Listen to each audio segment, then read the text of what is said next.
ओम सभी मित्रों को सादर नमस्ते जी।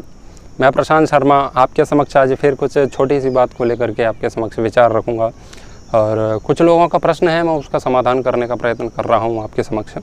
तो प्रश्न ये है कि जब से हम राष्ट्रभक्ति के मार्ग पर आए हैं या जब से धर्म को हमने जानना सीखा है या प्रयत्न किया है कि धर्म क्या है, या फिर हम जब से धर्म को जानने लगे हैं तब से हमें बहुत सारी समस्याएं होने लगी हैं। ऐसा प्रश्न बहुत सारे लोग करते हैं। तो वो पूछते हैं कि ये मार्ग सही है या गलत है, क्योंकि उनको दूसरे ऐसे व्यक्ति दिखते हैं, उनको ना राष्ट्र से कोई लेना देना ना धर्म से कोई लेना देना, वो अपने जीवन अपने हिसाब से जी रहे हैं। यावत जीवित सुखम जीवेत ऋणम कृत्वा घृतम पिबेत, मौज से जी रहे हैं वो, उनको कोई समस्या नहीं है। सुबह ऑफिस गए शाम को आ गए, सुबह ऑफिस गए शाम को आ गए, ज़्यादा थक गए ड्रिंक लगा ली, आराम से नशे में धुत पड़े हैं, सुबह उठ गए फिर चले गए, यहाँ एंजॉय किया वहाँ एंजॉय किया, कोई लेना देना नहीं है राष्ट्र से, ना कोई धर्म से कोई लेना देना है, और वो मौज कर रहे हैं अपने जीवन में। और हम जीएसटी का ये हाल है, अभी सीएए ये एनआरसी इसका हमें समर्थन करना था, कुछ लोग इसका विरोध कर रहे थे, आतंकवादी इतने बोल रहे हैं, पेट्रोल बढ़ गई डीजल बढ़ गई, चाइना ने ये कर दिया, बहुत सारी चीज़ें देश के लिए। और धर्म को लेकर के कि ये अद्वैत मानते हैं, वो द्वैत मानते हैं, ये त्रैत मानते हैं, ये वामपंथी हैं, ये इस संप्रदाय को मानते हैं, ये संप्रदाय गलत है, ये संप्रदाय गलत है। और थोड़ा अंदर अपने कैमरे घुमाते हैं तो हमारे अंदर इतनी ईर्ष्या है, हमारे अंदर इतना क्रोध है, हमारे अंदर इतनी वासनाएं हैं, हमारे अंदर इतना लालच मोह बहुत कुछ है। तो जब से ये सब कुछ जाना है तब से इतना मकड़जाल हमारे मस्तिष्क में फैला है कि हम चैन की नींद सो नहीं पाते।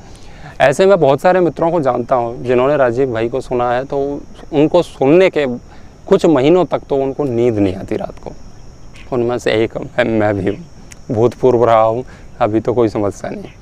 तो सोचते रहते हैं क्या करें, राष्ट्र के लिए क्या करें, धर्म के लिए क्या करें, तो बहुत सारी समस्याएं हैं। तो आपने देखा होगा कि जो भी राष्ट्र के लिए आवाज़ उठाता है, ऐसे उन लोगों के बहुत सारे शत्रु बन जाते हैं।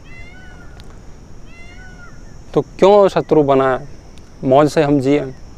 तो क्या ये मार्ग सही है? तो मैं कहता हूँ ये मार्ग एकदम सही है।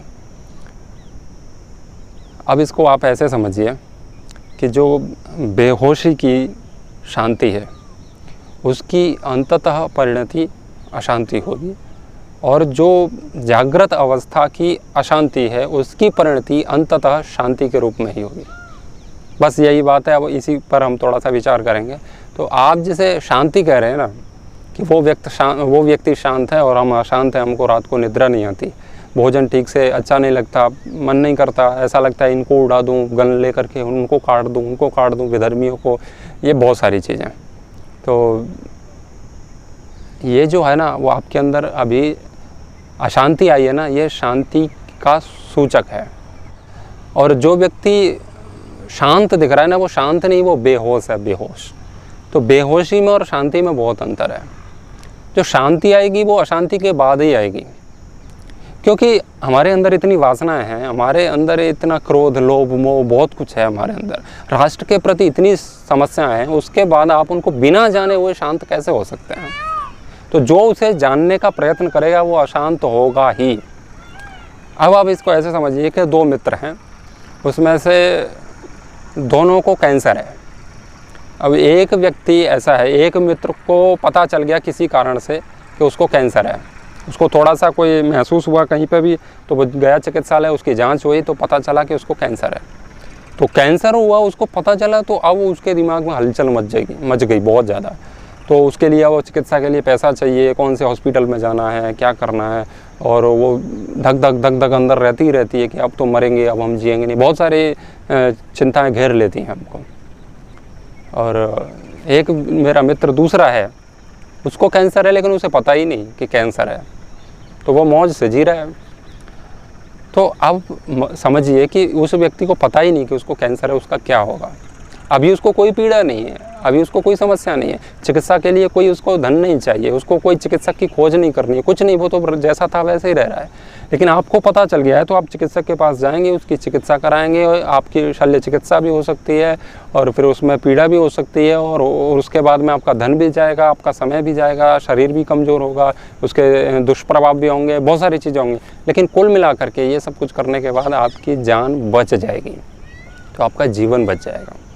और एक व्यक्ति वो है, उसको कोई चिंता नहीं है, तो उसका क्या होगा?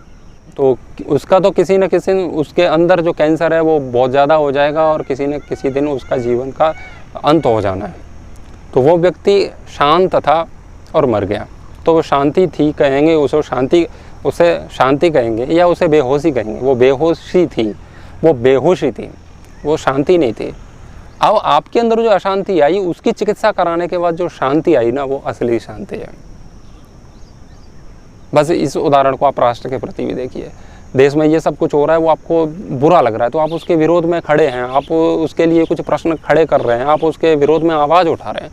तो ये देश में कैंसर फैला है, वैचारिक आतंकवाद का और महंगाई का, राजनीतिक तंत्र पूरा बिगड़ा हुआ है, सांस्कृतिक तंत्र पूरा बिगड़ा हुआ है, पूरी जो सामाजिक व्यवस्थाएं हमारी अस्त व्यस्त हो गई हैं, हमारा इतिहास पूरा बिगाड़ दिया गया है। ये सब प्रकार का कैंसर समाज में हमारे में है, भारत देश में है।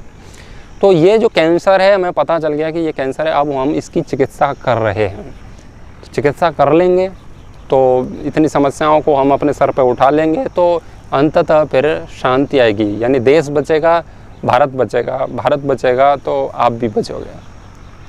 नहीं तो वो हिंदू मुस्लिम भाईचारा आप कर लो थोड़ी देर के लिए, शायद अभी जितनी नफरत है उससे कुछ समय के लिए शायद थोड़ी कम हो जाए, लेकिन वो बेहोशी वाली ही शांति होगी। जब तक वो कैंसर बढ़ता रहेगा और किसी दिन वो आप पर अटैक कर देंगे, तब आपको पता चलेगा कि हमें तो पता ही नहीं था बीमारी इतनी बढ़ गई, रोग इतना बढ़ गया। तो वो जब प्रचंड रूप धारण कर ले रोग, उससे अच्छा है कि वो पहले से ही उसको नियंत्रित किया जाए। तो ऐसे ही अध्यात्म के प्रति लोग हैं, उनको कोई लेना देना नहीं, लेकिन जिन्होंने अंदर से जानने का प्रयास किया है ना, वो बहुत दुखी रहते हैं। वो कहते हैं देखो आज मुझे क्रोध आ गया, आज मेरे अंदर लालच आ गया, आज मेरे अंदर वासना जागृत हो गई, और उससे बहुत दुखी होते हैं लोग, है ना। आज मेरा ब्रह्मचर्य खंडित हो गया, आज ऐसा हो गया, मैं ईश्वर प्रणिधान में रह नहीं पा रहा हूँ, मैं ध्यान ठीक से नहीं कर पा रहा हूँ, उसको बहुत सारी बेचैनी है। दूसरा व्यक्ति है उसको बाढ़ में जाए अध्यात्म, ये लो कोई चिंता ही नहीं है। तो आपके अंदर जो समस्याएं हैं, यानी जो हमारे जो चित्त में जो मकड़ जाल फैला है ना, वो हमको कम से कम दिखा तो सही अंदर का कैंसर। अब वो दिख रहा है, तो जब व्यक्ति को दिख गया ना कि कैंसर हमारे अंदर है, वो मकड़ जाल है, वासनाओं का मकड़ जाल है, तो वो दिख गया तभी तो आप उसका उपचार करोगे। जब तक आपको रोग पता ही नहीं तो उसकी चिकित्सा कैसे करोगे। और रोग है ये तो पक्का है। तो ऐसा कौन सा व्यक्ति है इस संसार में जिसके अंदर वासनाएं नहीं हैं, जिसके अंदर कुसंस्कार नहीं है, जिसके अंदर लोभ लालच भय बहुत सारी जितने भी दुर्गुण हैं वो सारे नहीं हैं? ऐसा कौन है? तो जो इसके प्रति जागरूक हो गए हैं वो उसके लिए ध्यान साधना आदि करते हैं और दुखी होते हैं। गुरुओं की खोज में कोई हिमालय जा रहा है, कोई कहीं जा रहा है, कोई किसी आश्रम में जा रहा है और इतनी पुस्तकें पढ़ रहे हैं, कहीं से भी सुन रहे हैं, यूट्यूब पर सुन रहे हैं, बहुत सारा शांति आए, जीवन को समझें, आत्मा को समझें, वो चिकित्सा में लगे हुए हैं। तो जो वैचारिक कैंसर हमारे मस्तिष्क में है, हमारे हृदय, हमारी किडनी, लीवर या शरीर पर जोड़ लीजिए, विचार से मन में जोड़ लीजिए, आप कहीं भी जोड़ लीजिए, ये दूषित हो गए हैं हम अंदर से, उसकी हम चिकित्सा कर रहे हैं। ये बहुत बड़ी बात है। तो या तो आप वो शतुर्मुर्ग कहते हैं ना, वो अपना सर जब कोई समस्या आती है तो वो अपना सर रेत में घुसा लेता है, तो सोचता है समस्या गई। तो ये जो लोग इससे बचना चाहते हैं ना, पीड़ा तो सबको होती है। जैसे कैंसर वाले को पीड़ा हुई, वो गया ही नहीं चिकित्सा के पास, जो होगा देखा जाएगा। तो पीड़ा तो हम सबको होती है। जो व्यक्ति गलत करता है ना, पीड़ा उसको भी होती है। वो भी सोचता है कि हम इससे छूटें, लेकिन थोड़ी सी होती है तो सोचता है कि अरे नहीं ये कुछ गलत है, नहीं चलने तो जैसे चल रहा है, इतने लोग जा रहे हैं इस मार्ग पर, गलत थोड़े ही हो सकते हैं। तो बस वही सोच के वो उसी में बेहोशी में पड़ा रहता है। अंततोगत्वा उसका क्या हाल होता है आप जानते हैं। तो जैसे व्यक्ति कैंसर से मरता है वैसे ही हमारा जीवन भी मरा हुआ जैसा ही है। हम कभी जी नहीं पाते अपने स्वभाव में, हम कभी धर्म के मार्ग पर चल नहीं पाते। तो ये भी तो एक मरना जैसा ही है, और ये उस शरीर के मरने से ज़्यादा बुरा है। ये आत्महंता बन के हम जी रहे हैं। एक बार कोई स्वामी विवेकानंद परिव्राजक जी को कोई सुन रहे थे, तो उन्होंने वैराग्य पर अपना प्रवचन रखा। तो एक उनमें से जिज्ञासु खड़े हुए और उन्होंने कहा आप तो ऐसी बात कर रहे हैं, इससे तो हमें वैराग्य हो जाएगा। तो वो कह रहे यही तो करना है। वो कह रहे हमें नहीं चाहिए वैराग्य। तो मतलब उनके अंदर से कहीं टीस उठी कि ये बात ठीक कह रहे हैं, लेकिन उन्होंने वो कुतर्कों से या कैसे भी करके उसको दबा दिया। ऐसे ही तो सबको पता है कि समाज में गलत चल रहा है, लेकिन भाड़ में जाए अपना काम बनता, भाड़ में जाए जनता। तो ऐसे लोग हैं, वो अपना तो सत्यानाश करेंगे ही, लेकिन उनकी आने वाली पीढ़ी भी शांति से नहीं रहेगी। तो धर्म का पहला लक्षण मनुस्मृति के अनुसार तो धृति है, किंतु आप व्यवहार में देखिए तो धर्म का पहला लक्षण है विद्रोह। जो व्यक्ति विद्रोही नहीं है, विद्रोह यानी कि जैसे 1857 में हुआ, तो समाज में भी आप विद्रोह करें, मतलब गलत के प्रति। विद्रोह का अर्थ ये नहीं आतंकवाद, विद्रोह का अर्थ गलत के प्रति आप आवाज़ उठा रहे हैं। अध्यात्म में भी वासना है हमारे अंदर आई, क्रोध आया तो क्रोध के विरुद्ध में विद्रोह कर दो, नहीं ये क्रोध नहीं चाहिए, वे वासनाओं को भस्मीभूत कर दो, इसको हमें लालच आ रहा है इसको हटा दो। अंदर से कोई भी गलत विचार हमें स्वीकार नहीं है, मतलब नहीं है, जंग छेड़ दो अपने विचारों, अपने कुविचारों से। तो ये एक विद्रोह है। तो जो व्यक्ति विद्रोह ही नहीं, तो गलत को जो स्वीकार करता है, जानबूझ करके जो सोने का प्रयास करता है, नींद नहीं है लेकिन वो सो रहा है समस्याओं को देख के, वो व्यक्ति विद्रोही नहीं है। और जो विद्रोही नहीं है वो शांति कैसे प्राप्त करेगा? क्रांति के बिना कभी शांति नहीं आती, चाहे वो राष्ट्र में हो चाहे अध्यात्म में हो, किसी भी क्षेत्र में। अब ये समझौता करते रहिए हिंदुस्तान पाकिस्तान का या अभी चाइना भारत का, कब तक वो दबाते रहेंगे, आप दबते रहो। तो ऐसी शांति चाहिए क्या? लेकिन ऐसी शांति भी स्थायी नहीं है, शाश्वत नहीं है। दबाते जाएंगे, अंत में आके आपके पास कुछ नहीं बचेगा, तब भी आपको वही करना है। ऐसे ही साधना के मार्ग में आप भागते रहो, इससे साधना से कितने भी भागो, धर्म के मार्ग से चाहे जितना भाग लो, लोगों को उल्लू बनाओ। वैसे लोगों को उल्लू बनाना इतना, मतलब आप ऐसे समझिए कि जो व्यक्ति स्वयं को जितना उल्लू बना सकता है ना, वो किसी और को नहीं बनाता। और बनाते ही हैं, हम स्वयं को उल्लू बनाते हैं। स्वयं से ज़्यादा हम सामने वाले को कभी उल्लू बना नहीं सकते, चाह करके भी। हमारे अंदर भी कहीं ना कहीं वैराग्य की भावना कभी ना कभी जागृत होती है। हम कुछ अच्छा सा सीरियल आचार्य चाणक्य झांसी की रानी देख लेते तो हमें भी लगता है हम देश के लिए कुछ करें, तो अंदर से तो भावनाएं आती हैं, लेकिन हम उसको दबा देते हैं। तो कब तक दबाओगे बीमारी को, है ना? ये बहुत अच्छा उपाय ढूंढा है लोगों ने, यानी कि गंदगी है उसके ऊपर बहुत अच्छा सा कुछ ऐसी चद्दर डाल दो, कालीन बिछा दो, तो लोग सोचेंगे कि बहुत अच्छा है। लेकिन वो गंदगी भीतर ही भीतर वो कितनी और गंदगी फैलाएगी, दुर्गंध फैलाएगी, उससे और कितने रोग आएंगे वो हमें नहीं पता। ऐसे ही हमें अंदर से कुछ भावनाएं आती हैं धर्म राष्ट्र के प्रति, उस पर हम परत चढ़ाते हैं ऐसे कुतर्कों की, जिससे हम ढक लेते हैं अपने बीमारी को, अपने रोग को।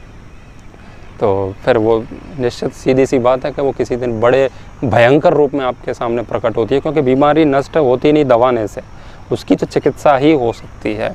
तो जिनको भी ऐसा लगता है कि हमें नींद नहीं आ रही राष्ट्र धर्म ये सब देखने के लिए, तो निश्चित आप सही मार्ग पर हैं, क्योंकि यही आपने रोगों को देखा। अब ये जो पीड़ा होगी वो तो होगी, ये एक नैसर्गिक क्रिया है, क्योंकि रोग ही इतना है। हमको या तो पहले जागरूक होना चाहिए था, रोग इतना फैलता ही नहीं, लेकिन अब रोग फैल गया है तो उसका तो अब यही समाधान है कि उसकी चिकित्सा की जाए। तो जिन लोगों को भी राष्ट्र के प्रति कुछ कर्तव्य अपने दिख रहे हैं कि हमें ये करना चाहिए, या राष्ट्र के विरोध में जो व्यक्ति कार्य कर रहे हैं, देशद्रोह का कार्य कर रहे हैं, तो उनके विरोध में हम कुछ करना चाहते हैं, तो बहुत अच्छा कर रहे हैं। और यही जो अंदर से क्रांति उठ रही है ना, यही किसी दिन शांति में परिवर्तित होगी। इसकी अंततः परिणति शांति है। राष्ट्र की हानि होती है, उसको देख करके आपको पीड़ा होती है, तो निश्चित आप अपने रोग को, अपने समाज और देश के रोग को देख पा रहे हो, और रोग को देख पाओगे तभी तो उसकी चिकित्सा करोगे। मतलब आत्मा को मुक्त होना है शरीर से, तो मुक्त तो वो व्यक्ति तब होगा जब वो ये स्वीकार कर ले कि वो बंधन में है। पहले पता तो चले कि हम बंधन में हैं, हम मौज समझ रहे हैं, ये शरीर है, ये आत्मा की जेल है, मतलब आत्मा इस शरीर में अंदर कैदी की तरह है। तो जो ऐसे अनुभव करेगा वही तो मुक्त होने का प्रयास करेगा, वही तो अध्यात्म को जानने का प्रयास करेगा। लेकिन जो किसी कमरे से बाहर निकला और आकाश के नीचे वगैरह में स्वतंत्र हो, तो वो कैसे फिर स्वतंत्र होगा? तो जंजीरें पता तो हों हम किन से जकड़े हुए हैं, तो वो बेहोशी एक मूर्खता है, वो शांति नहीं है। तो जो लोग उस मार्ग पर जा रहे हैं ना, उनको कोई समस्या नहीं है देश और धर्म से, वो निश्चित मृत्यु की ओर जा रहे हैं। उनको अपने रोग का पता ही नहीं है, वही रोग उनके प्राण हरण करेगा। तो आप अच्छा है कि आप अपने रोगों को देख पा रहे हैं, ये प्रभु की कृपा है। तो आशा है आपको बहुत कुछ समझ में आया होगा। आप सभी ने मेरी बात को इतनी शांति से सुना, आशा है आप इस पर विचार भी करेंगे। तो आप सभी का बहुत बहुत धन्यवाद। ओम शांति।